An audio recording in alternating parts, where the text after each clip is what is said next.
Amen, amen. Seigneur, nous voulons proclamer, Seigneur, ton nom ce matin. Nous voulons te célébrer, Seigneur.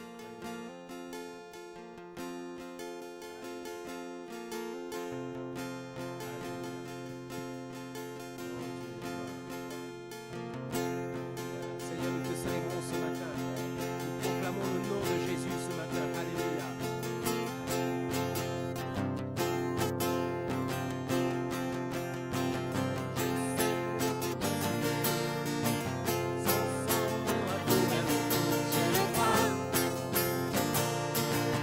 Je crois, il a enlevé ma honte. Je suis guéri en son nom, je le crois. Oui, je crois. Je sais qu'il m'a secouru. Son sang a couvert mes fautes, je le crois. Oui, je crois.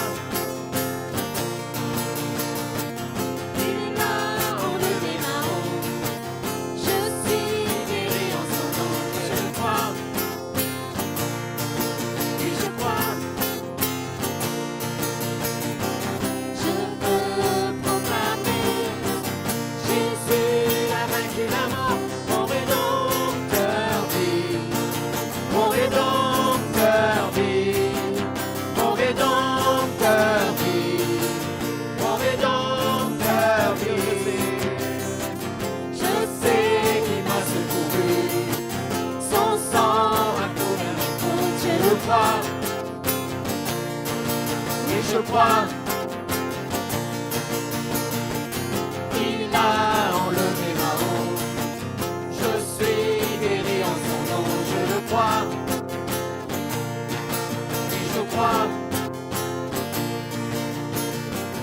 je veux proclamer, Jésus a vaincu la mort, mon rédempteur vit, mon rédempteur vit, mon rédempteur.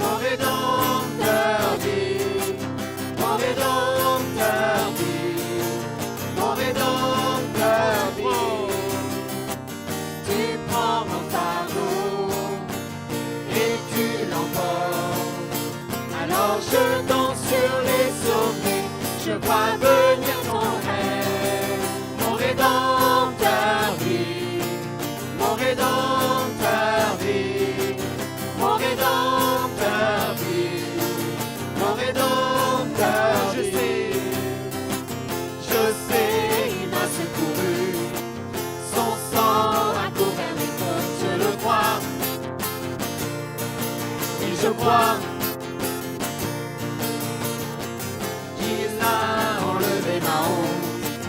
Je suis guéri en son nom, je le crois. Oui, je crois.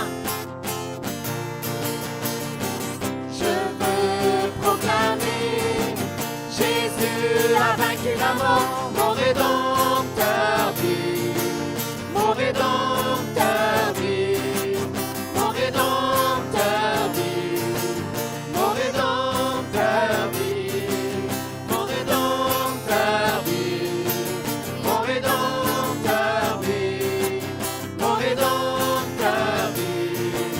Mon rédempteur,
jugements sont véritables et justes. Alléluia pour le roi. Nos cœurs embrasés louent son nom. Saint est le Seigneur, Saint est notre Dieu. À lui soit la gloire pour l'éternité. Saint est le Seigneur, Saint est notre Dieu. À lui soit la gloire pour l'éternité. Saint est le Seigneur. Saint est le Seigneur, Saint est notre Dieu. À lui soit la gloire pour l'éternité. Saint est le Seigneur, Saint est notre Dieu. À lui soit la gloire pour l'éternité. Dans le salut. Le salut et la gloire sont à lui. Ses jugements sont véritables et justes. Alléluia pour le roi. Nos cœurs embrasés louent son nom. Saint est le Seigneur. Saint est le Seigneur, Saint est notre Dieu. À lui soit la gloire pour l'éternité. Saint est le Seigneur, Saint est notre Dieu. À lui soit la gloire pour l'éternité. Saint est le Seigneur, Saint est notre Dieu. À lui soit la gloire pour l'éternité. Saint est le Seigneur, Saint est notre Dieu. À lui soit la gloire pour l'éternité. Saint est le Seigneur, Saint est notre Dieu. À lui soit la gloire pour l'éternité. Saint est le Seigneur. Saint est le Seigneur, Saint est notre Dieu. À lui soit la gloire pour l'éternité. Saint est le Seigneur, Saint est notre Dieu. À lui soit la gloire pour l'éternité.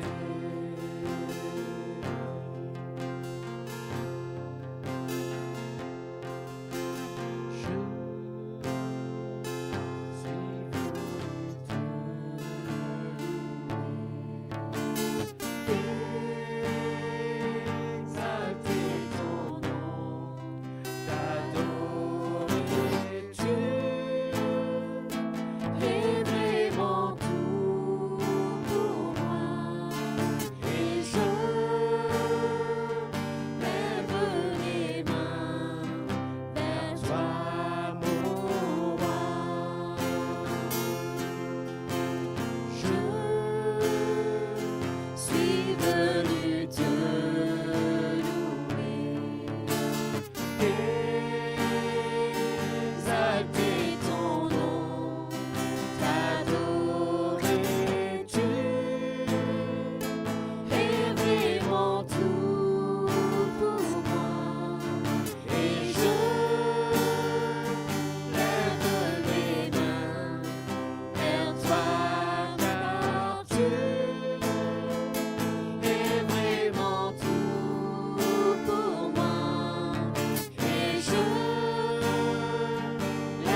vraiment tout pour moi. Et je Oh, shekere de mare de kema. Oh, re de mashema. Oh, shekere de kere de mare de kere de maashema mashowe. Oh, re de mare de kema. Prions en langue un instant. Alléluia. Oh, shema mashokoma. Oh, re de mare de kema ashema mashoma. Alléluia, alléluia, alléluia, Père. Alléluia. Ta présence continue, continue, Seigneur, ce que tu as commencé. Continue, Père. Oh, shemal maso, kodo de mada de kema. Oh, redema, shemal maso, kodo de mada de kema. Oh, redema, shemal maso, kodo de mada de kema. Oh, redere de mada de kede de ma, shemal maso, kodo de mada de kema. Oh, redema, shemal maso, de mada de kema. Alléluia, merci Seigneur, merci Seigneur, merci Seigneur. Oh Seigneur, merci Seigneur, nous accueillons ta présence Seigneur. Allez, que tous les besoins soient pourvus Seigneur, nous arrêtons les plans de l'ennemi, les flèches de l'ennemi. Tout ce qui vole Seigneur contre tes bien-aimés, c'est arrêté dans le nom de Jésus. Nous déclarons le sang précieux de Jésus, nous couvre l'Église, couvre les familles, couvre les enfants Seigneur au nom de Jésus. Alléluia, déclarons que toute arme forgée contre nous est sans effet. L'effet est arrêté, les effets néfastes sont arrêtés au nom de Jésus. Oh, Shemalma Sokoro de Mare de Kema. Alléluia, alléluia, merci, merci Seigneur. Plaidons le sang, nous plaidons le sang, nous plaidons le sang, nous invoquons le sang. Allez, le sang de Jésus, le sang de Jésus. Alléluia, qui a coulé, Seigneur, le sang de Jésus. Alléluia, qui a détruit les œuvres de l'ennemi, le sang de Jésus qui a vaincu. Nous déclarons le sang, Seigneur, alléluia, sur les enfants, le sang de Jésus. Alléluia, tous ceux et celles qui en ont besoin ce soir, ce matin, le sang de Jésus. Oh, le sang qui purifie, le sang qui protège, le sang qui éloigne l'ennemi, le sang qui interdit à l'ennemi d'approcher, le sang, Père, le sang qui nous garde. Merci, Seigneur. Oh, Shemalma Sokoro de Kododoma. Merci Jésus, merci pour le sang. Merci pour le sang, merci pour le sang. Alléluia, merci Seigneur, merci Seigneur, merci Seigneur. Alléluia, nous invoquons le sang Seigneur. Nous lions tout symptôme, toute attaque dans les corps Seigneur, au nom de Jésus.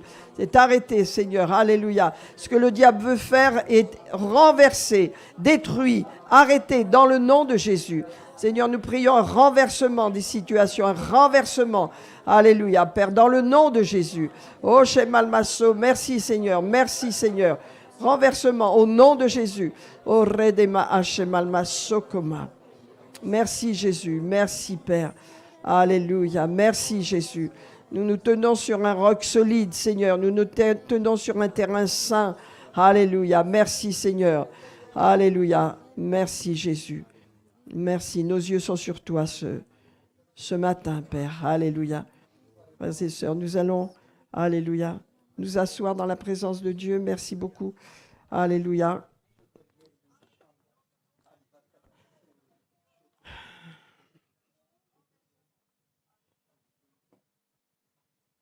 Oula.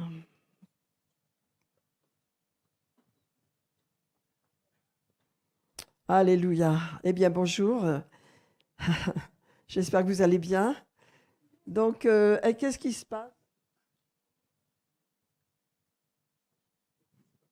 Il y a un petit peu de retard pour les enfants parce que, voilà, on doit prendre soin du petit Gaston également.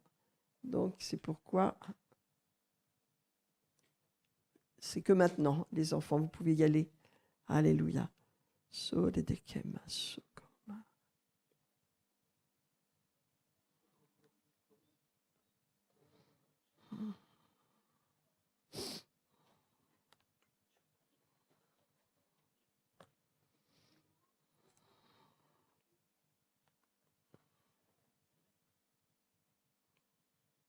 Bien.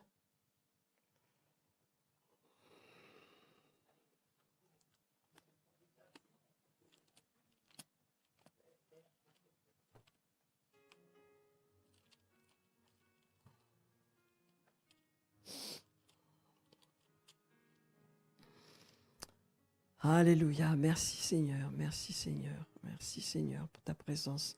Alléluia, merci Jésus, merci Seigneur. Merci Seigneur. Gloire à Dieu, gloire à Dieu. Gloire à Jésus, gloire à Jésus. Merci Seigneur, merci Seigneur. Alléluia. Amen. Eh bien mes amis, donc nous allons partager la parole de Dieu. Auparavant, je voudrais vous rappeler de bien vous inscrire aujourd'hui en allant sur le site de David Thierry de façon à ce que toutes les places soient prises. Donc si vous avez encore attendu, n'attendez plus. Essayez de le faire aujourd'hui même, n'est-ce pas ? De façon à ce que, voilà, ne le faites pas par l'Église, faites-le automatiquement avec votre carte bancaire, de façon à ce que ce soit enregistré. Amen, parce que c'est la semaine arrive. Et donc, comme je vous le disais tout à l'heure, nous allons avoir besoin vendredi, à partir de 14h30, d'une équipe pour installer la salle. Je compte sur vous. Donc, j'ai des frères qui se sont préparés déjà. Et donc, si vous avez à cœur de venir nous aider, vous pouvez monter à 14h30 à Bellerive. Donc, vous avez vu, il y a l'adresse. Hein, vous pouvez vous débrouiller et venir nous donner un coup de main, n'est-ce pas ? Et donc, David sera là et il donnera des instructions, je pense, voilà, à ceux qui seront là. Est-ce que ça va, mes amis ? Vous savez qu'il y a des choses qui se passent dans l'esprit. Pourquoi ? Parce que c'est puissant, les réunions de guérison et de délivrance. L'ennemi n'aime pas ça. Alors, il y a des choses des flèches qui courent à droite, à gauche. Et c'est pourquoi il y a de la prière. Amen. Pour arrêter cela. Il faut être conscient que nous sommes dans un combat. Quand on veut aller plus loin, on ne trouve pas de la facilité. Rien n'est facile. Et des fois, les problèmes arrivent presque au dernier moment, hein, pour nous attrister, pour nous... Mais Dieu merci, on tient ferme parce qu'on veut voir les gens guéris. On veut voir les délivrances être manifestées. Amen.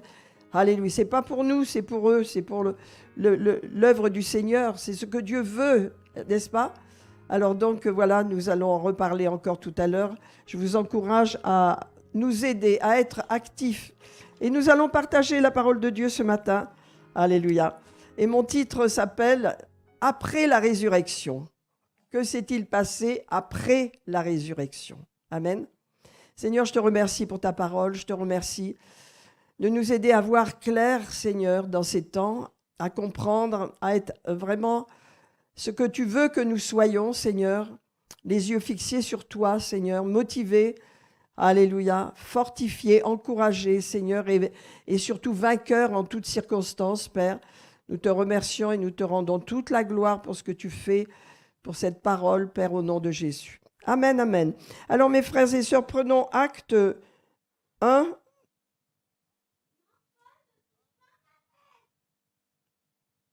Alléluia.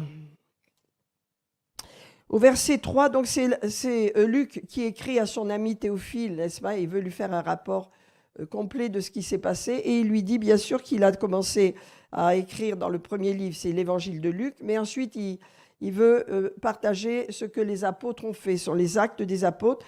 Et il parle de Jésus, il dit, je voudrais donc, je vais prendre le verset 1, Théophile. J'ai parlé dans mon premier livre, donc l'évangile de Luc, de tout ce que Jésus a commencé de faire et d'enseigner dès le commencement jusqu'au jour où il fut enlevé au ciel après avoir donné ses ordres par le Saint-Esprit aux apôtres qu'il avait choisis. Après qu'il eut souffert, sur la croix, vous vous rappelez, on vient de fêter Pâques, il leur apparut vivant et leur en donna plusieurs preuves, se montrant à eux pendant 40 jours et parlant des choses qui concernent le royaume de Dieu. Amen. Nous parlons ici des choses qui concernent le royaume de Dieu. Je vais vous dire, mes amis, un jour, le royaume de Dieu sera là. Le roi sera là. C'est peut-être plus proche qu'on le croit. Et nous ne serons plus dans une nation en démocratie. Nous serons serviteurs, enfants dans le royaume de Dieu pour le roi. Notre condition n'est pas celle qu'on vit là en tant que citoyen de France ou d'ailleurs. Nous serons citoyens du ciel avec Jésus. Donc, il leur a parlé pendant 40 jours des choses qui touchent le royaume de Dieu. Qu'est-ce qui touche le royaume de Dieu ? Il leur a parlé, je vais établir mon Église et les portes de l'enfer ne prévaudront pas contre elle. C'est moi qui vais la bâtir.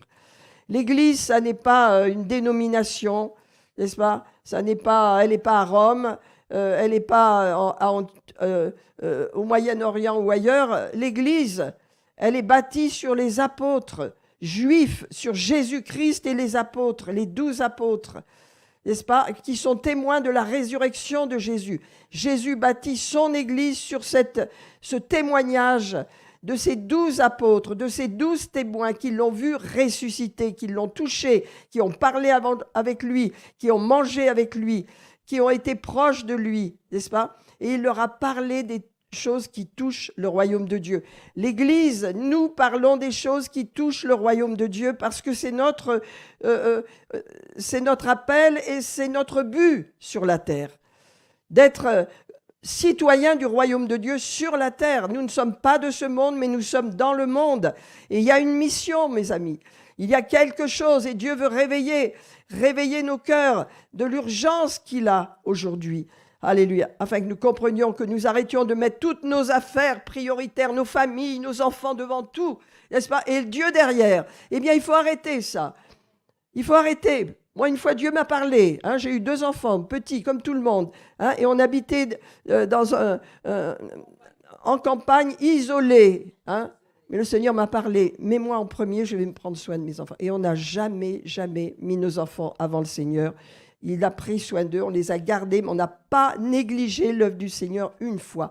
Mais je vois tout le contraire aujourd'hui. Je vois que les gens sont pris par beaucoup de choses. Le monde est beaucoup plus dangereux. Je ne fais pas de reproches. On n'était pas dans un monde dangereux à l'époque. Mais je pense que les gens oublient qu'ils sont là pour servir Dieu et s'occuper des choses du royaume de Dieu. Vous comprenez? Je ne dis pas qu'il ne faut pas s'occuper de ses enfants, Dieu merci. On s'en occupe. Mais il faut savoir que nous sommes membres, nous sommes citoyens du ciel et le royaume de Dieu va avancer avec nous, pour nous, n'est-ce pas? Et il est à nous ce royaume, mais Dieu attend que nous en prenions possession déjà ici, en étant actifs, et nous allons le voir. Regardez au verset 3, il leur a parlé des choses qui concernent le royaume de Dieu. Amen. Et nous, frères et sœurs, nous avons besoin de comprendre que nous préparons les choses qui concernent le royaume de Dieu. Amen. Il y a des choses qui nous appartiennent sur cette terre. Il y a des œuvres qui appartiennent au Seigneur sur cette terre. Même des activités qui appartiennent au Seigneur sur cette terre qui ne seront pas détruites pendant le millénium, qui subsisteront pendant les 7 ans de tribulation. Il y a des choses que Dieu a suscitées qui ne disparaîtront pas. Vous me comprenez? Amen. Donc regardez ce qu'il dit. Il dit, comme il se trouvait avec eux, il leur recommanda de ne pas s'éloigner de Jérusalem, mais d'attendre. Ce matin, je vais vous parler de l'attente. Combien c'est important de comprendre le sens de l'attente. Amen. Parce que dans notre vie, nous avons toujours eu des attentes. Des attentes de quoi que ce soit, souvent des attentes mal fondées. Mais l'attente dont je vous parle là, elle est spirituelle, elle est établie sur le royaume de Dieu. Et le Seigneur leur dit, je veux que vous attendiez quelque chose que le Père va vous donner. Ça ne va pas tomber tout de suite, mais vous allez attendre. Amen. Et ce matin, je vais vous montrer l'importance de savoir et de comprendre l'attente, de ne pas la passer, cette attente, quand il y a des temps d'attente, comme si c'était rien du tout, comme si on s'ennuyait, on perdait notre temps. Non, l'attente est très précieuse, une attente spirituelle. Jésus leur dit, allez, ne vous éloignez pas, n'est-ce pas, de Jérusalem, mais attendez ce que le Père a promis. Et ce que je vous ai annoncé, dit-il, car Jean a baptisé d'eau, mais vous, dans peu de temps, vous serez baptisés du Saint-Esprit. Alléluia. Amen. Gloire à Dieu. Donc, voilà, il y a une attente. Le Seigneur leur dit, attendez, et cette attente, elle doit être positive. Et nous avons tous des temps d'attente que nous ne comprenons pas, que nous négligeons, où nous sommes vraiment impatients, nous sommes mécontents, voilà. Mais il faut comprendre que les temps d'attente sont des temps où Dieu œuvre. Parce que là, Jésus a dit, mon Père œuvre, mon Père travaille, moi aussi j'agis. Mon Père agit, moi aussi j'agis. Dieu agit toujours. Dans nos vies, dans nos cœurs, Dieu agit toujours, même et surtout pendant ces temps d'attente. Amen. Il agit toujours. Jésus a dit, mon Père agit. Dieu est toujours en train d'agir pour vous, pour moi, que vous le sentiez ou pas. Il agit. Il agit où? Dans votre cœur. Amen. Il nous transforme, il vous transforme, il vous éclaire, il vous libère, il vous émonde, il agit. Et moi aussi j'agis, dit Jésus. Amen. Le Père agit et moi aussi j'agis. Alléluia. Amen. Donc voilà l'attente. Vous allez attendre pour recevoir quelque chose du Père.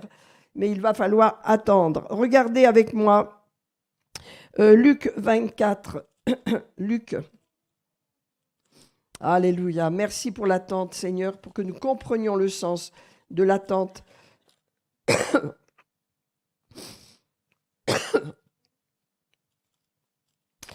Alors, le verset 24.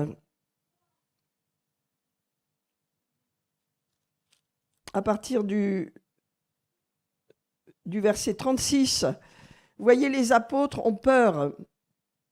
Ils sont terrorisés, et les femmes sont venues leur dire que Jésus est ressuscité, ils ne les croient pas. Alors Jésus va se manifester, là, il va entrer dans la chambre haute. Et regardez, tandis qu'ils parlaient de la sorte, ils étaient en train, vous savez, les deux compagnons d'Emmaüs, ça peut être un couple, hein, ça peut être un mari et sa femme qui rentraient chez eux, on ne nous dit pas, mais c'était des disciples.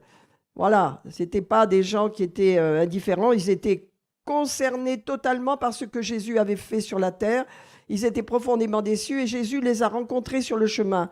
Ils allaient à Emmaüs, n'est-ce pas? Et il s'est révélé à eux. Et ils sont remontés avec la force qu'ils ont reçue en prenant le repas du Seigneur avec Jésus. Ils ont reçu une force nouvelle. Ils ont remonté les kilomètres à pied et ils sont arrivés à la chambre haute au milieu des disciples. Et ils ont partagé leur expérience et les disciples lui ont dit, mais voyez, tu sais, Jésus est apparu aussi à Pierre. Et voilà, et donc il vous a apparu aussi à vous. Donc il partage tout ça. Et le verset 36 nous dit, tandis qu'il parlait de la sorte, lui-même se présenta au milieu d'eux. Jésus se présente et leur dit, la paix soit avec vous. Pourquoi? Parce qu'ils étaient en train de parler, ils étaient sûrement se poser des questions, ils étaient bouleversés, ils n'étaient pas du tout en paix. Amen. Puis il leur dit, pourquoi êtes-vous troublés? Pourquoi pareille pensée s'élève-t-elle dans votre cœur? Voyez mes mains et mes pieds, c'est bien moi. Touchez-moi et voyez, un esprit n'a ni chair ni os comme vous voyez que j'ai. Et en disant cela, il leur montra ses mains et ses pieds. Vous savez que dans l'éternité, on verra toujours les mains et les pieds percés de Jésus.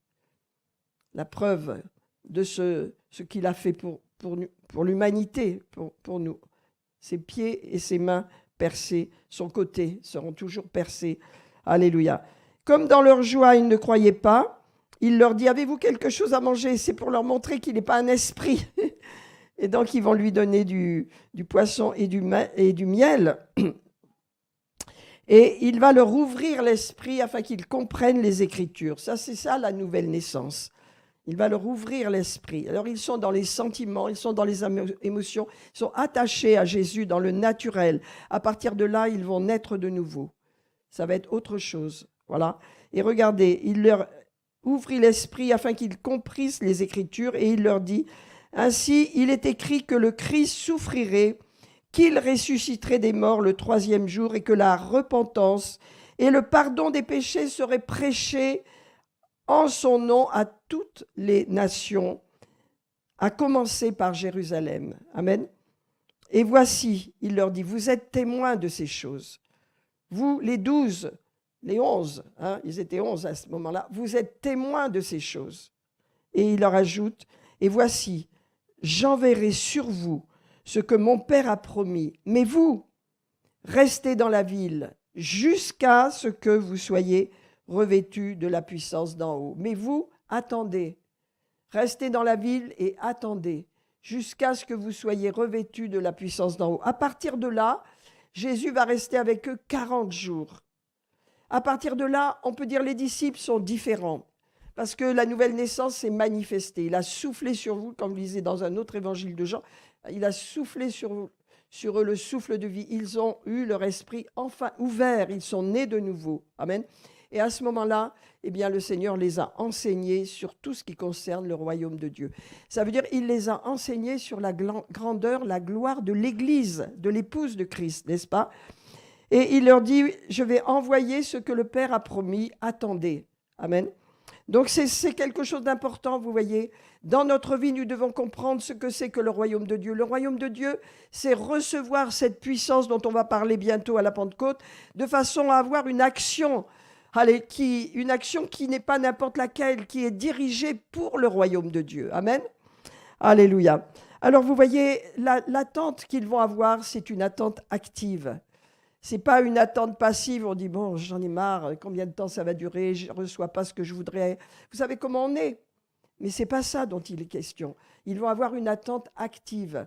Ça veut dire qu'ils ont une espérance. Le mot attente, j'ai noté, le mot attente, excusez-moi, le mot attente en juif, en hébreu, pardon, veut dire espérance, espoir. Vous voyez ? C'est donc quand il y a une attente spirituelle dans notre vie, que les choses ne viennent pas, qu'on est dans une attente, c'est spirituel parce que elle est teintée d'espérance, cette attente. Vous voyez ? Elle est active, elle est teintée d'espérance. Alléluia. Amen. Donc, qu'est-ce qu'a fait Pierre ? Qu'est-ce qu'ont fait les disciples à partir du moment où Jésus est remonté au ciel vers son Père, n'est-ce pas ? Et qu'il leur a dit d'attendre. Ils se sont tous réunis. Et ils sont allés dans la chambre haute. Vous savez combien ils étaient au début ?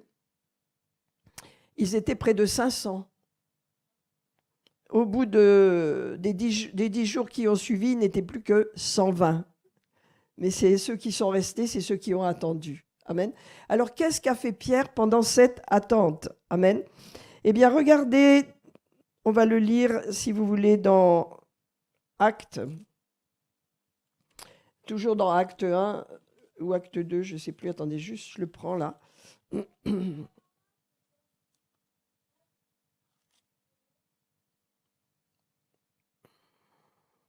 Ah, je n'ai pas tout noté, excusez-moi.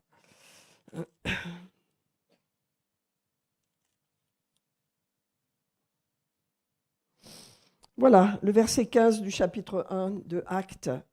En ces jours-là, Pierre se leva au milieu de ses frères. Donc Pierre, il avait cet appel de leader, n'est-ce pas ? Et il dit, voilà ce qui s'est passé, il explique ce qui s'est passé. Et il explique le problème de Judas. Mais il dit, il est écrit que sa demeure devienne déserte et que personne ne l'habite. Donc il faut qu'on remplace Judas. Vous voyez, donc Pierre, il s'est levé avec la vision des 12. Il dit, il faut qu'on remplace Judas. Ce n'est pas Jésus qui lui a dit. C'est ce temps de prière, c'est ce temps où il a été enseigné avec les autres. Ils ont tous été enseignés, tous ceux qui étaient là ont été enseignés, mais il a compris, n'est-ce pas ? Et qu'est-ce qu'il va faire pendant ces temps d'attente ? Il va mettre des choses en place. Voilà, regardez ce qu'il va dire. Il va dire, Seigneur, il faut faire une prière, il faut qu'on en trouve 2 qu'on va présenter au Seigneur, afin de remplacer Judas qui est parti vers son destin, voyez. Et il va présenter Joseph et Matthias, et il va dire donc que le Seigneur, ils vont tirer au sort en fin de compte, et le sort va tomber sur Matthias. Et donc pendant ce temps d'attente, ils se retrouvent les 12. Donc ce temps d'attente est un temps, vous voyez, où les choses se mettent en place dans nos cœurs. Quand c'est les temps d'attente selon Dieu, où rien ne se passe, où on attend quelque chose, je parle bien des temps d'attente positive, où on attend quelque chose de Dieu, où on attend de voir le royaume de Dieu se manifester, où on attend de voir des choses venir dans notre vie qui sont légitimes, pour lesquelles on sait que Dieu est en accord, mais ça ne vient pas tout de suite. Alors ce temps est précieux, parce que c'est un temps qui va préparer nos cœurs pour recevoir plus. C'est un temps qui nous permet d'aller dans une transition. Voilà, un temps d'attente, c'est un temps de transition. Parce que la transition, c'est monter plus haut. Et on ne peut pas monter plus haut, quelquefois, directement d'un état à un autre. Il y a souvent un temps d'attente au milieu. Et ce temps d'attente, c'est comme un test où on est face à nous-mêmes avec notre impatience, nos pensées négatives, notre fait qu'on voudrait que ça avance et que ça n'avance pas comme on veut, n'est-ce pas ? Mais en vérité, c'est un test. Ça teste notre caractère et ça nous permet de nous recadrer vis-à-vis du Seigneur. Amen. Donc les temps d'attente dans nos vies sont très puissants. On va voir dans la Bible à quel point si on les vit conformément à la parole de Dieu, les temps d'attente vont être productifs. Ils vont nous préparer à monter plus haut, à aller plus haut, n'est-ce pas? De façon à voir stratégiquement ce que Dieu veut pour nos vies. Dieu ne veut pas qu'on reste toujours au même niveau. Dieu ne veut pas qu'on reste toujours à vivre toujours les mêmes choses sur le passé, sur ce qu'on a vécu. On a vécu des grandes choses dans le passé. On a vécu et on a fait des grandes choses dans le passé. Aujourd'hui et demain appartient à Dieu, mais on ne peut pas vivre aujourd'hui avec ce qu'on a vécu dans le passé. Amen.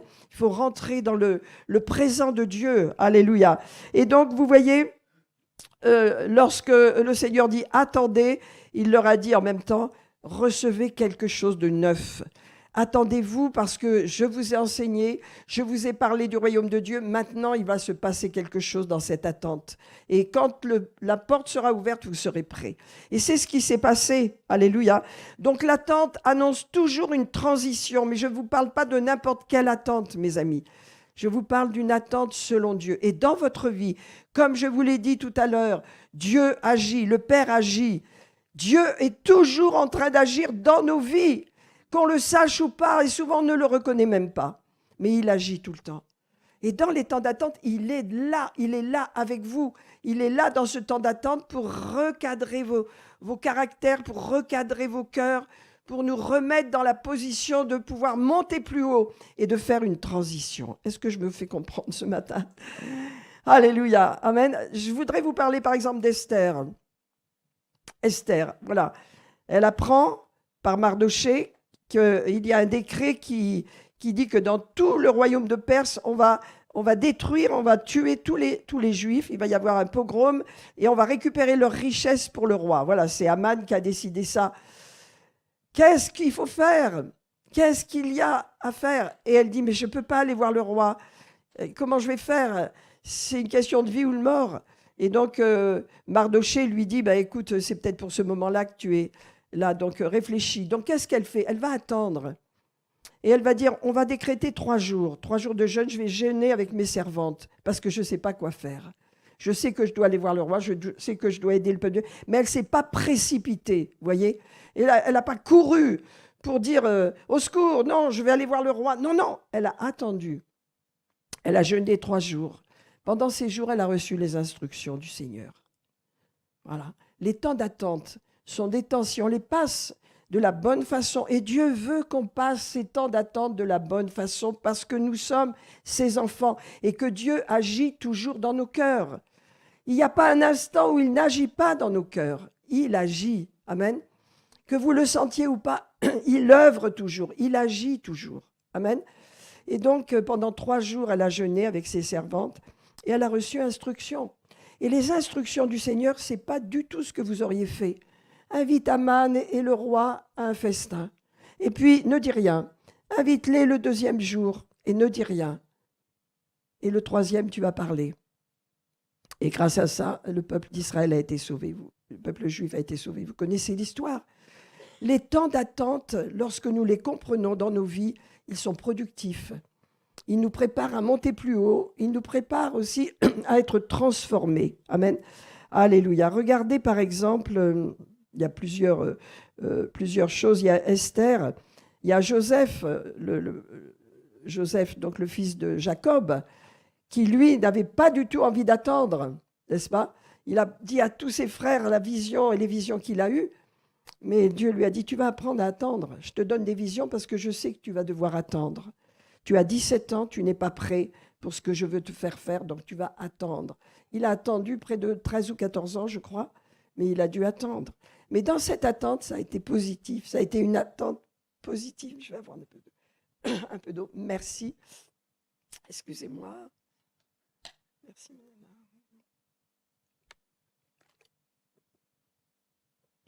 Bien, une attente positive. Ma voix en prend un coup en ce moment. Bien, alléluia. Donc, il a attendu, n'est-ce pas, Joseph?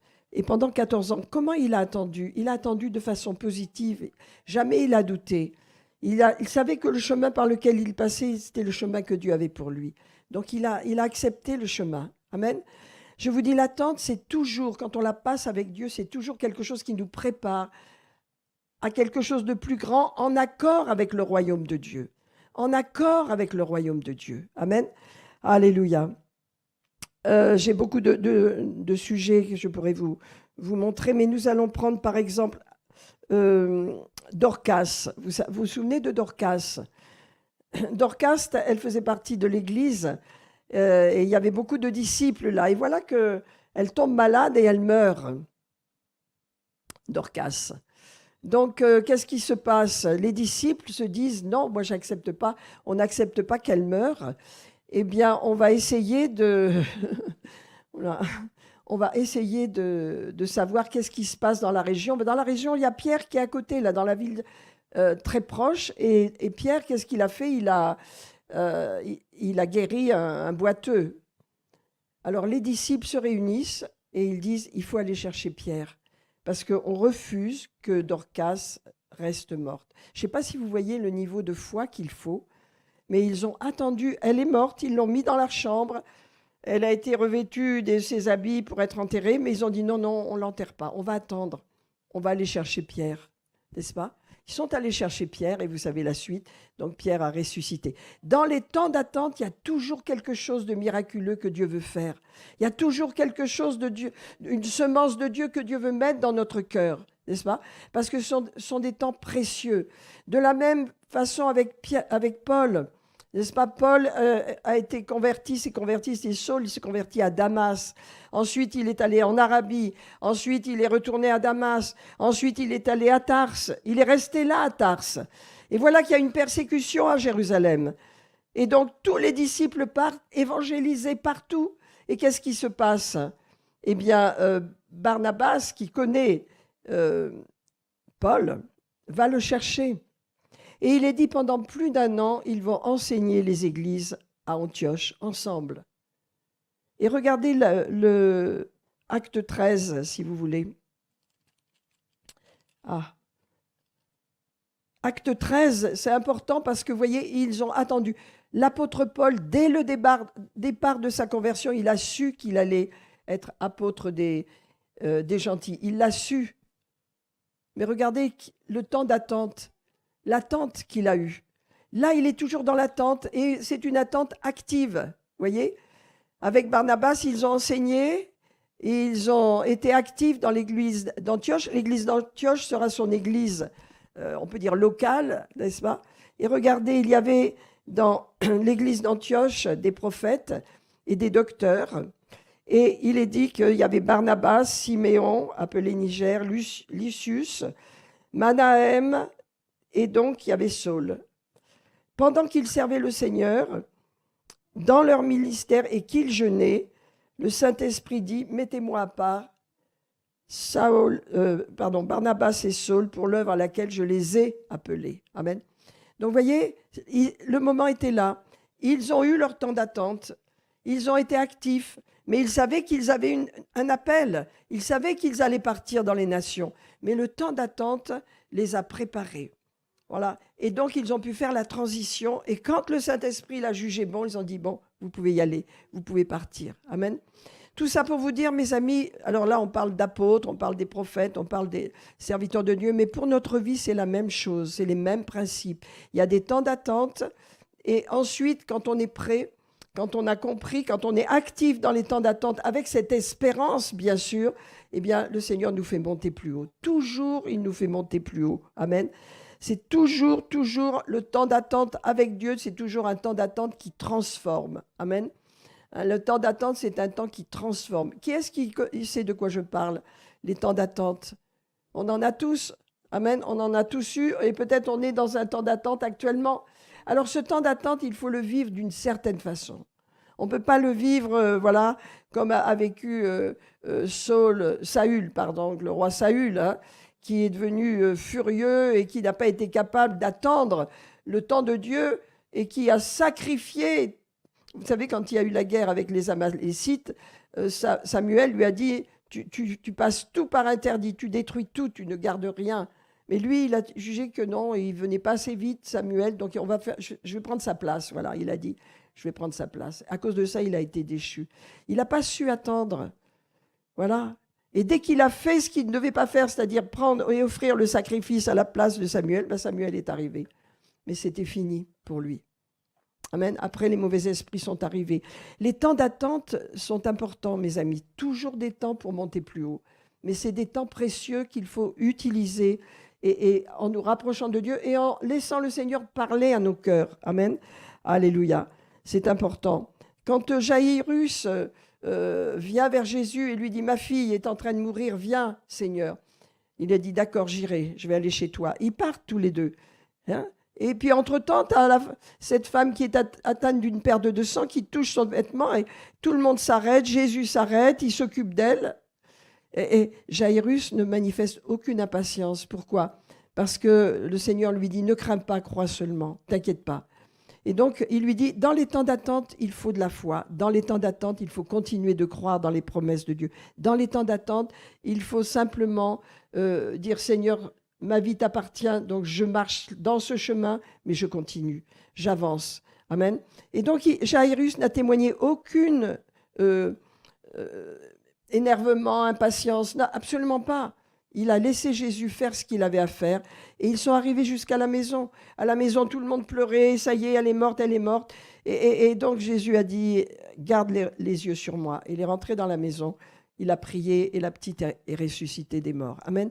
Jaïrus a été exposé à l'attente. Et ça devait être terrible parce que quand vous avez un enfant qui est au bord de la mort, attendre, c'est terrible. Mais, voyez, l'attente a été porteuse de fruits. Alléluia. Donc regardez dans Jacques 1, mes amis. L'attente correspond vraiment à quelque chose qui nous teste et que Dieu veut qu'on vive d'une façon puissante avec foi. Parce que les temps d'attente ne sont jamais des temps perdus. Les temps d'attente où il se passe pratiquement rien, où on attend quelque chose mais les choses ne sont pas encore là, sont des temps où notre cœur est exposé au Seigneur. Et il va agir en nous. Alléluia. Et quand il va juger bon que le temps est suffisant, eh bien, il ouvrira la porte pour monter plus haut. Amen. Toujours pour monter plus haut. Est-ce que je me fais comprendre? Pour monter plus haut, nous verrons ce que ça veut dire. Nous verrons ce que ça veut dire, parce que c'est toujours en direction de son œuvre. C'est toujours en direction du royaume de Dieu. Amen. C'est pas pour monter plus haut, avoir plus. C'est parce qu'il y a une œuvre que Dieu veut qu'on fasse. Allez, au travers des âmes qu'il veut sauver, au travers des gens qui nous entourent, de nos familles. Et donc, monter plus haut, c'est être actif, c'est être plus puissant dans la foi pour agir, c'est pas pour rester passif. Si vous avez des temps d'attente, c'est que Dieu veut pulvériser toute cette passivité, toute cette religiosité, toute cette poussière qui est sur votre âme, votre pensée, votre conception, de façon à être actif. Amen. Les temps d'attente peuvent être courts si on comprend vite, mais ils peuvent être très longs si on est aveuglé. Amen. Que Dieu nous aide à voir clair dans les temps d'attente et à comprendre que le Seigneur veut qu'on voit, qu'on reçoive quelque chose de plus pour être actif dans son royaume. Amen. Alors regardez dans Jacques 1, alléluia. Mes frères, regardez comme un sujet de joie complète les diverses épreuves. Amen. Ce mot épreuve-là n'est pas le même mot que l'autre qu'on va trouver tout à l'heure, un peu plus loin. Amen.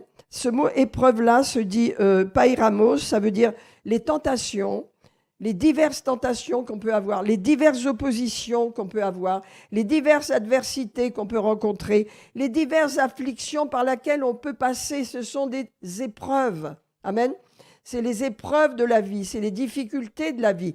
Considérez de la bonne façon, n'est-ce pas? Considérez comme un sujet de joie les diverses épreuves à laquelle vous pouvez être exposé, sachant que l'épreuve, c'est un autre mot. Le mot épreuve, c'est pas le même, n'est-ce pas? Le mot épreuve ici, c'est... Alors, je vais vous le dire. Ce mot épreuve veut dire c'est une preuve. Amen. C'est pas du tout un test comme on l'a vu tout à l'heure. C'est pas du tout une explication de difficultés qu'on rencontre, de tentations qu'on rencontre. Non. Mais l'épreuve de votre foi, ça veut dire la preuve tangible que votre foi est activée. Amen. C'est pas le mot épreuve. Faut pas le prendre dans le sens du premier terme. C'est pas le même mot en grec. Le mot en grec de ce mot-là, l'épreuve de votre foi, ça veut dire le fait que votre foi va être éprouvée. Et quand votre foi est éprouvée, ça veut dire qu'elle est activée. Et quand votre foi est activée, vous remportez la victoire. Amen. Ce qu'il faut, c'est que cette activation de votre foi, qui est la preuve de votre foi, qu'est-ce qu'elle va produire? Elle va produire de la patience. Dans l'attente. De la patience. Regardez, on nous dit tout de suite, il faut que la patience accomplisse parfaitement son œuvre. Le mot patience veut dire endurance. Amen. Un chrétien qui n'endure rien, qui ne souffre de rien, qui ne supporte rien, qu'est-ce que Dieu va faire avec lui? Dieu fait qu'il y a des tests dans la vie et on n'a pas besoin de les chercher. Ils arrivent, des tentations, des afflictions, des difficultés. Ça s'appelle les épreuves. Comme notre frère, notre ami Emmanuel qui est éprouvé, qui s'est trouvé en face d'un choc qui l'a blessé beaucoup. Il est éprouvé, n'est-ce pas? Maintenant, sa foi va être activée. Et il a de la patience dans ce moment. Il est patient, bien sûr. Il n'a pas le choix de toute façon. Mais la patience va produire en lui quelque chose parce que sa foi est ajoutée. Voyez? Et la patience produit quelque chose. Elle produit une endurance. Elle produit qu'on résiste à la douleur, qu'on résiste aux souffrances, qu'on résiste aux tentations, qu'on ne tombe pas, qu'on a un caractère qui se forme. Amen. Et donc, si on recherche toujours la facilité, si on recherche toujours tout le monde il est beau, tout le monde est gentil, on ne progressera jamais. On n'aura jamais un caractère de disciple. Mais Dieu veut que son royaume de Dieu soit donné aux disciples pour le faire avancer. On ne peut pas autrement. Si on n'est pas disciple, on ne peut rien faire. On recherche la facilité, on recherche la protection et on n'agit pas. Mais quand on devient un disciple, eh bien, malgré l'épreuve, on s'endurcit.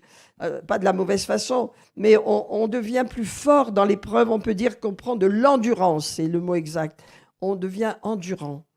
Je résiste, cette épreuve ne me met pas par terre, cette épreuve ne me fait pas tomber. Je reste patient dans l'attente et je sais que je vais gagner. Amen. Regardez ce qu'il est dit, sachant que l'épreuve de votre foi, donc la preuve tangible de votre foi qui est activée, n'est-ce pas, elle va accomplir son œuvre. Ça veut dire qu'il y a des moments, mes amis, où la foi, on a reçu, mais la manifestation n'est pas là. C'est ça que ça veut dire. Donc, tu es dans une étape de patience, tu es dans une étape d'attente. Mais il est dit que cette étape-là, elle est nécessaire. Il y a beaucoup de choses pour lesquelles on a la foi qui sont arrivées très vite. Mais il y a des choses pour lesquelles on a la foi qui ne sont pas encore arrivées, pour lesquelles on croit, on continue de croire et ça prend du temps. Mais dans ce temps, on a de la patience, ça veut dire on ne renonce pas à notre foi. Amen. On ne renonce pas. Alléluia. Alors il dit, il faut que cette endurance, que cette patience accomplisse parfaitement son œuvre. Voyez, quand j'étais jeune chrétienne, j'ai réalisé à quel point j'étais impatiente. Ça a duré longtemps d'ailleurs, l'impatience avant de... J'étais impatiente. Je voulais que ça aille vite. Et quand vous êtes confronté à votre impatience, vous devenez charnel. Vous êtes mécontente, vous êtes... gêné, ça ne va pas comme vous voulez, vous êtes insatisfait.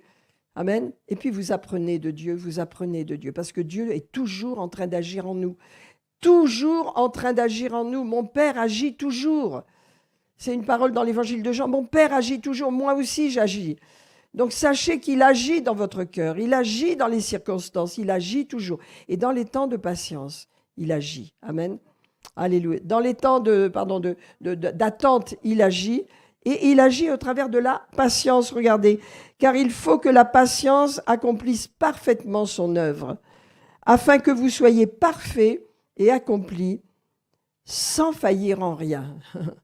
Ça veut dire que le monde de la foi, la vie par la foi, c'est une vie qui forme, c'est une vie solide, où les chrétiens sont endurants, forts, n'est-ce pas? Mais ce n'est pas une vie où tout arrive d'un coup. C'est pas une vie où tout vous sourit d'un coup. C'est pas le bonheur qu'on veut vous montrer à la télévision où tout est facile. C'est pas ça la vie chrétienne. C'est une marche avec le Seigneur jour après jour. Alléluia. C'est des temps d'attente qui doivent se tourner en temps positif en sachant que Dieu, je sais que tu œuvres en moi et que je vais monter plus haut. Je vais pas rester dans cette attente, je vais recevoir et aller plus haut, mais tu me formes en attendant. Amen. Alléluia. Mon Père agit, moi j'agis. Alléluia, dit le Seigneur. Gloire à Dieu. Alléluia. Donc, voyez, qu'est-ce que le Seigneur a dit lorsqu'il est parti? Attendez ce que le Père a promis. Est-ce qu'ils savaient ce qu'ils allaient recevoir? Non. Il leur a dit, vous allez recevoir le Saint-Esprit, mais ils n'avaient aucune idée de ce qu'il allait se passer. Ils ne savaient même pas que les femmes allaient recevoir la même façon que les hommes. Ils ne savaient pas. Ils savaient peu de choses, en fin de compte. Ils savaient que le royaume de Dieu allait se former à la Pentecôte, que l'Église allait être établie à la Pentecôte. Ils savaient cela parce que Jésus avait parlé pendant 40 jours avec eux. Mais qu'est-ce qu'ils allaient recevoir? Ils n'en avaient aucune idée. Mais ils ont attendu. Amen. Ils ont attendu avec expectative. C'est cela que Dieu veut nous mettre dans notre cœur. Est-ce qu'on attend? Il y a des chrétiens, beaucoup de chrétiens n'attendent rien, attendent simplement à gagner leur vie, s'occuper de leurs enfants. Voilà, c'est pas ça que Dieu nous dit. C'est pas ça qu'il est venu dire à la Pentecôte, n'est-ce pas? Avant la Pentecôte, c'est pas ça qu'il leur a dit. Elle a dit, attendez ce que le Père a promis. Attendez. Alléluia. Et il leur dit... En attendant, eh bien, vous allez vous transformer, vous allez changer, vous allez être prêts pour recevoir. Il en restait que 120, surtout ceux qui étaient là, mais ces 120 étaient prêts. Amen. Regardez encore un instant dans les actes, excusez-moi. Alléluia.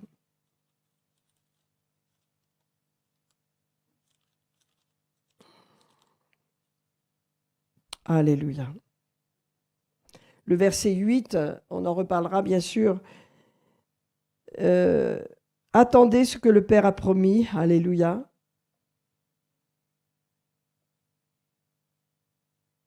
Gloire à Dieu. Le verset 4, il leur recommanda de ne pas s'éloigner de Jérusalem et d'attendre ce que le Père a promis. Amen. D'attendre. Alléluia. Avons-nous une attente de ce que Dieu veut faire, de plus grand encore que ce que nous vivons, de ce que nous avons? Amen. Une attente. Et donc, les apôtres posent des questions. Jésus dit, non, ce n'est pas à vous de savoir ça, mais vous recevrez une puissance et vous serez mes témoins. Ça, c'est le but de Dieu. Vous serez mes témoins. Si vous savez attendre, et si cette attente se tourne de la façon que le royaume de Dieu doit s'établir, si vous suivez, si vous vivez dans cette attente, alors vous allez être changé. Et vous allez attendre ce que Dieu veut que vous attendiez, et vous allez le recevoir. Amen. C'est ça la clé, le royaume de Dieu. Il leur a parlé pendant des jours et des jours du royaume de Dieu. Pendant 40 jours, il leur a parlé des choses du royaume de Dieu. Il leur a montré que les nations allaient venir, que pour entrer dans le royaume de Dieu, il faut naître de nouveau. Il les a enseignés là-dessus. Puis il leur a dit, attendez maintenant, mais vous ne pouvez pas le faire sans cette puissance. Vous allez recevoir cette puissance. Amen. Alors, je voudrais vous montrer, alléluia, que l'attente produit vraiment quelque chose de puissant, que vous ne savez pas, que vous avez, mais que vous n'ignorez, que vous possédez déjà, mais que vous n'avez pas mis encore en action. Mais regardez, par exemple, dans Acte 8. Vous savez, Philippe, ce petit gars, c'était un diacre. Hein, il s'occupait des repas des veuves. Il était actif. Il était dans la chambre haute, il avait attendu. Il avait été enseigné, mais il était actif. Hein? Il faisait à manger, il servait, il nettoyait, il faisait le nettoyage des tables, de tout. Il était actif avec d'autres. Mais il y a eu cette persécution, vous voyez, et tout le monde est parti, sauf les apôtres sont restés à Jérusalem, et tous les disciples sont partis. Et lui, il a fait quelque chose d'extraordinaire. Regardez, alléluia. Acte 8. Pourquoi je vous dis que lorsqu'il y a des temps d'attente, ce n'est pas des temps pour qu'on s'ennuie, qu'on perde la vision et qu'on perde un petit peu la boussole en se disant oh, « rien ne se fait, bon, je vais faire autre chose ». Non, les temps d'attente que Dieu permet dans notre vie, c'est des temps pour réorienter notre regard sur ce qui est essentiel pour lui. Réorienter notre vision de l'œuvre de Dieu, réorienter notre appel, puisqu'on est tous appelés, n'est-ce pas? Réorienter nos motivations, réorienter les buts de notre vie, réorienter les choses. Amen. Sinon, l'attente peut durer longtemps si on ne comprend pas à quoi elle sert. Je vous dis ça pourquoi? Parce qu'en tant qu'enfant de Dieu, Dieu œuvre sans arrêt dans votre cœur. Dieu œuvre sans arrêt en vous.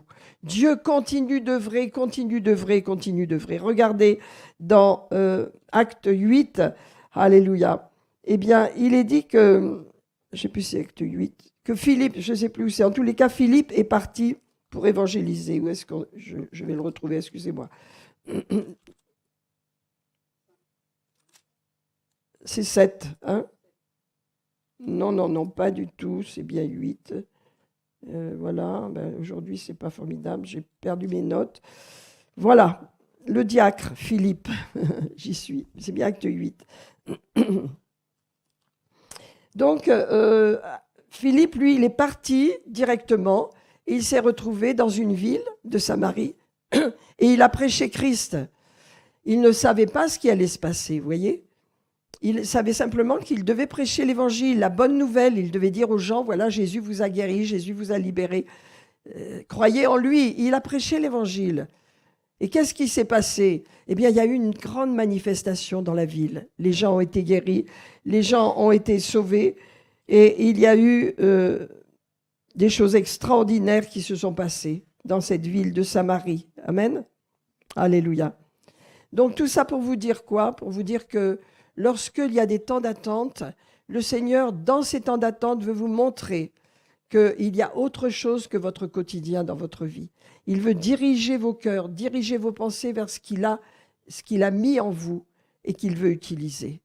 Il veut voir si vous tournez vos yeux autre que sur vous, de façon à dire « je veux être utile » pour le Seigneur, je veux porter du fruit parce que j'ai reçu. Amen. Et je veux faire comme les disciples ont fait, partager ce que j'ai aux autres, de façon à ce que je vois la gloire de Dieu. Le but de Dieu, mes amis, c'est toujours de nous réorienter vers le royaume de Dieu. Le but de Dieu, c'est toujours de nous réorienter vers son œuvre tant qu'on est sur la terre, son œuvre précieuse. Quelle est son œuvre? Eh bien, que nous prions pour les malades, que nous guérissons les gens, que nous prêchons l'évangile, chacun pour notre part. Amen. Est-ce que vous croyez que cette paralysie que l'ennemi a établie dans l'Église va éclater? Est-ce que vous croyez que c'est vous qui allez la faire éclater? Moi, je le crois. Je le crois de tout mon cœur. Je crois que les disciples vont se lever, qu'ils vont prier pour les gens, qu'ils vont oser et qu'ils vont avoir des résultats glorieux. Je le crois. Et c'est ça le but. Pourquoi l'attente? Pourquoi l'attente? Parce que dans l'attente, on réalise à quel point on ne se sent pas à la hauteur ou à quel point on a d'autres objectifs que ceux de Dieu. Alors le Seigneur nous permet d'attendre et d'attendre jusqu'à ce qu'on soit réorienté. Mais quand on est réorienté, alors là, on veut aller plus loin. Amen. Quand le Seigneur nous a réorientés, quand il a fait que nos yeux se tournent vers lui, vers son œuvre, vers le royaume de Dieu, alors à ce moment-là, il va nous permettre de monter plus haut. Alors je vais m'arrêter là parce que je ne sais pas si j'ai bien pu faire comprendre ma pensée. Alléluia. Mais le but, vous voyez, de Philippe, c'est que lorsqu'il est parti annoncer le royaume de Dieu, c'était un simple disciple. Mais il savait qu'il devait donner ce qu'il avait. Ce qui s'est passé l'a ébloui. Ça a été extraordinaire. Dieu s'est servi de lui de façon merveilleuse. Mais c'est parce qu'il a utilisé ce qu'il avait en lui. Tout simplement. Amen. Et je vais vous dire que, frères et sœurs, on va finir, on va prier les uns pour les autres. Nous avons besoin d'utiliser ce que nous avons en nous. Nous avons besoin de libérer cette puissance que nous avons en nous. Amen. Alors vous dites comment?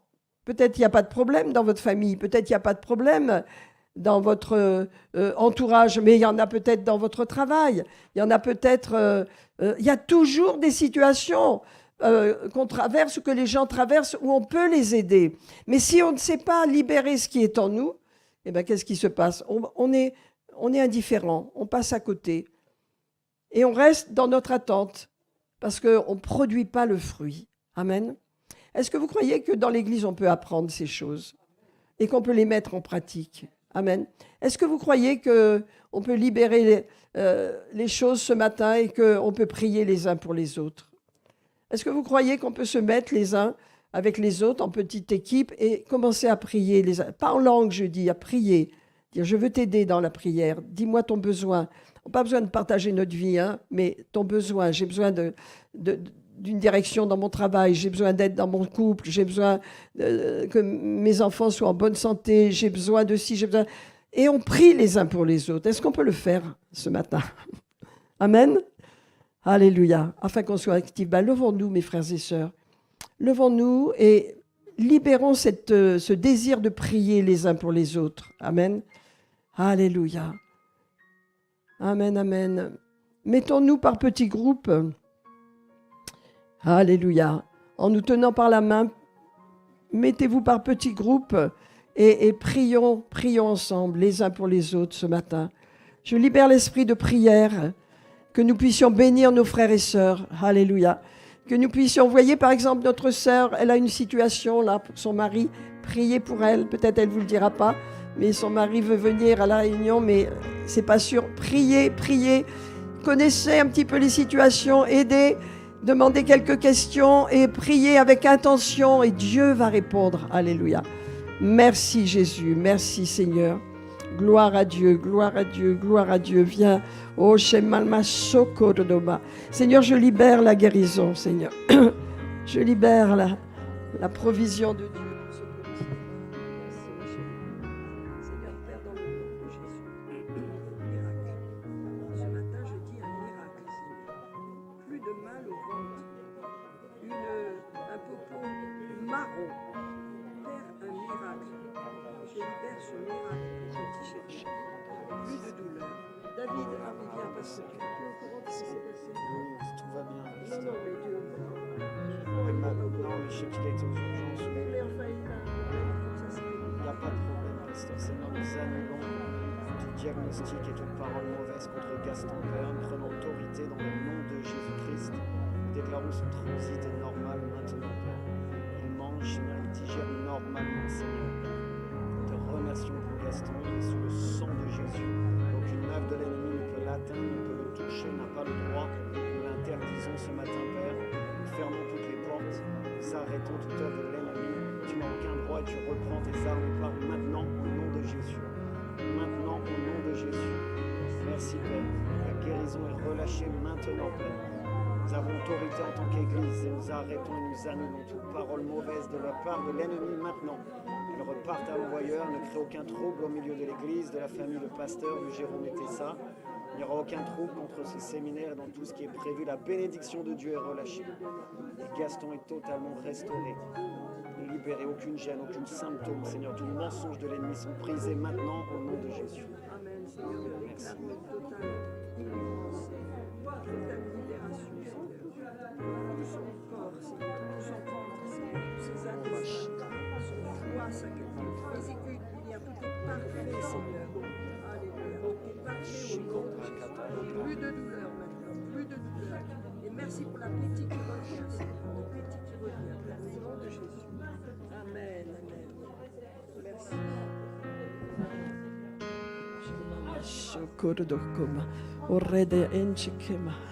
Je marche. Merci Seigneur, merci Seigneur, merci Seigneur. À toi la gloire ce matin. Alléluia.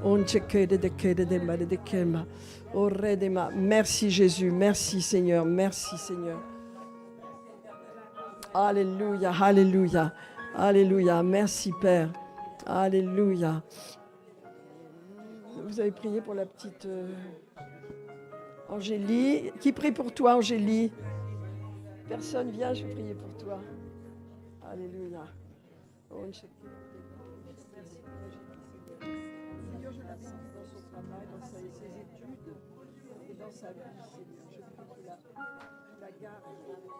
Alléluia. Tu lui donnes la réussite dans tout ce qu'elle fait, Seigneur. Merci de la restaurer, Seigneur, dans ses émotions. Alléluia. Merci, Seigneur, de la protéger de toute mauvaise personne, d'éloigner toute mauvaise personne de sa vie, Seigneur. Merci de la protéger, de la garder, Seigneur. Merci de lui donner la sécurité dont elle a besoin et de lui donner la réussite dans tout ce qu'elle entreprend, Seigneur, dans ses études. Au nom puissant de Jésus. Merci de m'entourer de bonnes personnes. Tu éloignes tout ce qui n'est pas bon autour d'elle, afin qu'elle soit gardée. Amen. Alléluia. Merci Seigneur. Merci Seigneur. Alléluia. Gloire à Jésus. Gloire à Dieu. Alléluia. Merci Père. Merci Seigneur. Alléluia. C'est bon de prier les uns pour les autres. Alléluia. Nous allons pouvoir reprendre notre place ce matin. Alléluia. Gloire à Dieu. Alléluia. Merci Seigneur.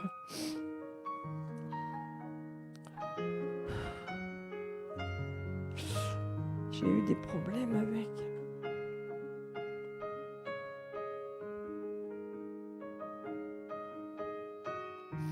Merci Seigneur. Merci mon Dieu. Alléluia. Merci pour ta paix Seigneur. Merci pour toutes ces prières qui sont montées jusqu'à toi. Merci Seigneur. Elles sont accomplies Seigneur. Nous te remercions pour cela, Seigneur. Il n'y aura aucune tristesse, Seigneur. Bénissons ton nom, Seigneur. Alléluia. Amen, amen, amen. Amen. Amen, mes amis. Eh bien, merci. Soyez bénis. Alléluia. Gloire à Dieu, gloire à Dieu, gloire à Dieu. Amen. Est-ce que ça va ce matin? Est-ce qu'il y a des témoignages? Est-ce qu'il y a des témoignages? Non? N'hésitez pas à nous donner quelques témoignages quand vous avez vu la main de Dieu agir dans votre vie. Peut-être cette main de Dieu a agi la semaine dernière ou la semaine d'avant, mais témoignez, témoignez. On en a besoin. Amen. Voilà, on va faire notre offrande ce matin. Et donc, je vous encourage à être fidèles dans votre participation, n'est-ce pas? Nous donnons la dîme pour ceux qui en ont la révélation et qui savent que la dîme est précieuse, donc nous le faisons. Et pour d'autres, vous faites une offrande pour le Seigneur. De toute façon, allez, la bénédiction est sur ce que nous faisons pour Dieu. Nous sommes bénis, donc nous donnons par amour pour Dieu. Alléluia. Et donc, nous le faisons parce que nous savons que Dieu est fidèle également avec nous et que tout ce que nous avons lui appartient. Donc, c'est un privilège pour nous de donner notre dîme, nos offrandes, allez, de célébrer le Seigneur. Alors, donnons notre dîme ce matin. Alléluia. Et donc, voilà. Qu'est-ce qu'il fait notre ami Bruno? Et tu ne peux pas tout faire, Bruno. Merci. Alléluia. Gloire à Dieu. Eh bien, vous pouvez passer. Et si vous faites des cartes, vous avez... voilà, l'écran s'affiche. Et donc, soyez bénis au travers de ce que vous faites. Merci Seigneur. Alléluia. Donc, il faut qu'on ait une photo de Fabien Mignard là, et Lydie Mignard qui vont venir à la fin du mois. Donc, il faut qu'on trouve une photo pour les présenter. Là, on n'a pas trouvé encore. Et donc, ils seront là dimanche prochain. Donc, voilà. Oui. Oui, dimanche prochain, excuse-moi. Oui, dimanche prochain, ce sera David Terry qui sera là. Bien, donc je vous rappelle que pour la journée du 18, c'est très très important que vous puissiez vraiment faire votre inscription directement sur le site de David, n'est-ce pas?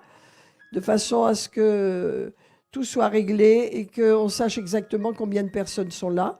Il y a notre église plus les participants de son côté, donc on a besoin de savoir.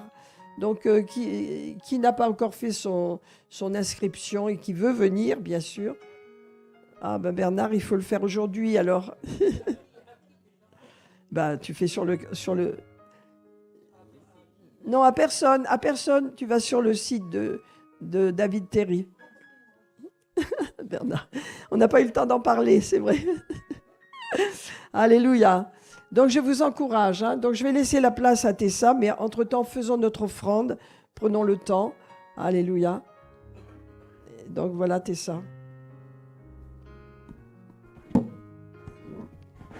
Oui, comme vous disiez, pasteur, donc c'est très important de vous inscrire maintenant très vite pour la bonne organisation donc de cette conférence avec David Terry, donc conférence délivrance et guérison.